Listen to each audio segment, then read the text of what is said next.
আসসালামু আলাইকুম, welcome back to my channel. আজকে আপনাদের সাথে নতুন আরেকটি রেসিপি নিয়ে হাজির হয়েছি। কিভাবে অল্প সময়ের ভিতরে রেস্টুরেন্টের মতো পারফেক্ট চাউমিন বানানো যায়, আজকে সেটাই শেয়ার করব। তো ভিডিওটি না টেনে সম্পূর্ণভাবে দেখবেন, আশা করছি আপনাদের অনেক ভালো লাগবে। তাহলে ভিডিওটি শুরু করা যায়। চাউমিন বানানোর জন্য আমি প্যানটি চুলায় বসিয়ে দিয়েছি। চুলার আঁচটি আমি মাঝারি রেখেছি। এখন এর ভিতর দিয়ে দেব আমি পর্যাপ্ত পরিমাণ পানি।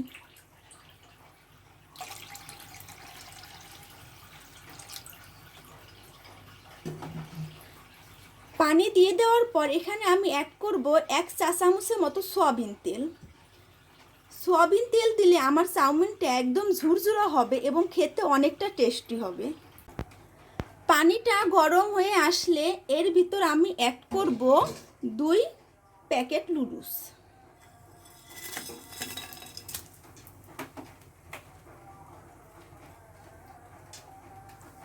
এখন একটু নাড়া দিয়ে আমি ঢেকে দেব নুডলসটা সেদ্ধ হওয়ার জন্য।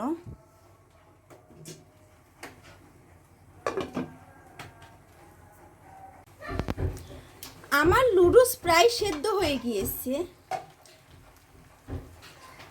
এখন আমি এগুলা ঢেলে নেব। আমি প্যানটি চুলায় বসিয়ে দিয়েছি। এখন এর ভিতর আমি দিয়ে দেব 2 চা চামচের মতো সয়াবিন তেল।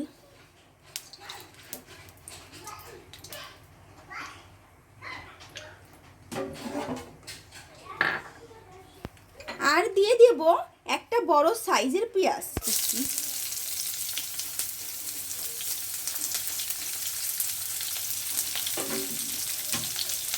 আর দিয়ে দেব কিছু কাঁচামরিচ। এখানে ঝালটা আপনারা আপনাদের স্বাদ অনুযায়ী নিয়ে নেবেন। দিয়ে একটু নাড়াচাড়া করব। গোল্ডেন কালার হওয়ার পর্যন্ত আমি একটু অপেক্ষা করব। আমার পেঁয়াজটা প্রায় গোল্ডেন কালার হয়ে এসেছে। এখন এর ভিতরে আমি অ্যাড করব গরুর মাংস। এখানে আমি ছোট সাইজ করে গরুর মাংস কেটে ধুয়ে নিয়েছি। এখন এটা আমি অ্যাড করব।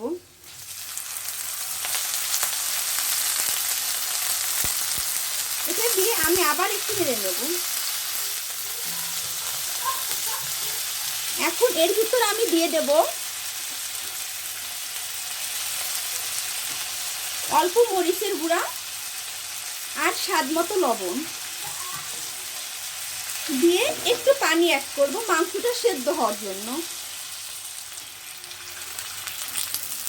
পানিটা দিয়ে আমি আবার একটু নেড়ে নেব।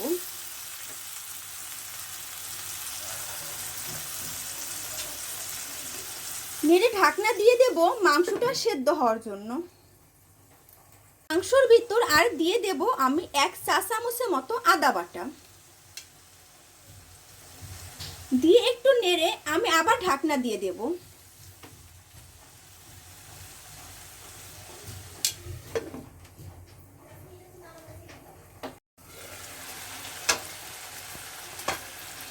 আমার মাংসটা প্রায় অনেকটাই সেদ্ধ হয়ে গিয়েছে। এখন এর ভিতর আমি দিয়ে দেব আগে থেকে আমি আলু কুচি করে রেখেছি।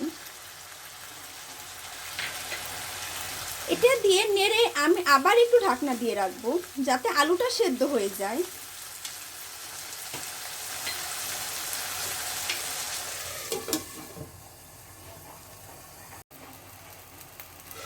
আমার মাংসটা প্রায় সেদ্ধ হয়ে গিয়েছে এবং তেলও উপরে উঠে গেছে। এখন আমি এর ভিতর অ্যাড করব বাকি সব উপকরণ। সবজিগুলো আপনারা আপনাদের পছন্দ অনুযায়ী নেবেন। এখন আমি এর ভিতর দিয়ে দেব ম্যাকারনি। এটা আমি আগে থেকে সেদ্ধ করে রেখেছি। ম্যাকারনিটা দিয়ে দেব। আর দিয়ে দেব টমেটো। এখানে আমি একটা মতো টমেটো নিয়েছি। আর দিয়ে দেব ডিম। এখানে আমি একটা মতো ডিম আগে থেকে ভেজে নিয়েছি। এখন সবগুলো উপকরণ আমি সুন্দর করে মিশাবো।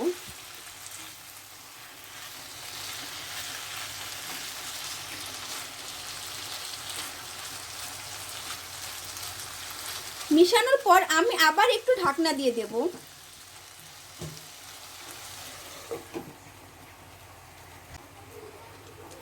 কিছুক্ষণ ঢাকনা দিয়ে রাখার পর আমি এর ভিতর অ্যাড করব এখন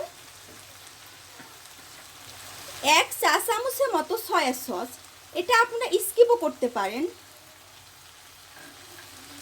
আর দিয়ে দেব 1 চা চামচের মতো টমেটো সস।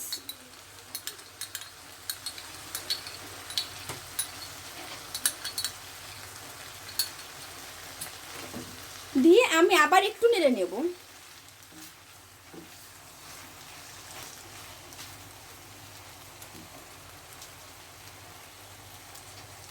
এখন এর ভিতর দিয়ে দিব আমি নুডলসের মশলা, যেটা নুডলসের প্যাকেটের ভিতর থাকে। এই মশলাটা এখন দিয়ে দেব।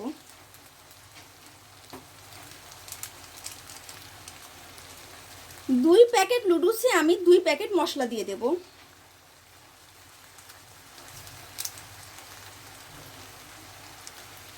দিয়ে আমি আবার একটু নেড়ে নেব।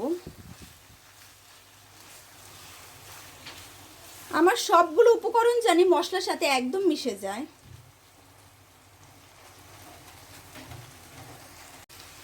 আমার সবজিগুলো যখন একটা সুন্দর কালার এসেছে এবং খুব সুন্দর একটা ফ্লেভার এসেছে, এখন এর ভিতরে আমি অ্যাড করব আগে থেকে যে আমি সেদ্ধ করে নুডলস রেখেছিলাম, এটা এখন দিয়ে দেব।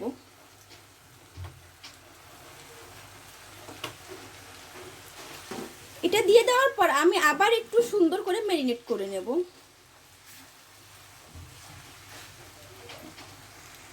আমি আমার নুডলসটা সবগুলো সবজির সাথে সুন্দর করে ম্যারিনেট করে নিয়েছি।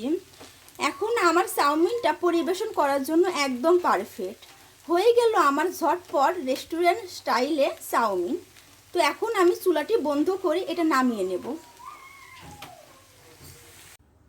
আপনারা কিন্তু দেখেই বুঝতে পারছেন আমার চাউমিনটা কতটা লোভনীয় এবং সুন্দর হয়েছে।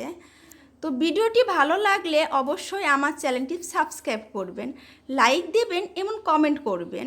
তো আজকের মতো এই পর্যন্তই। আল্লাহ হাফেজ।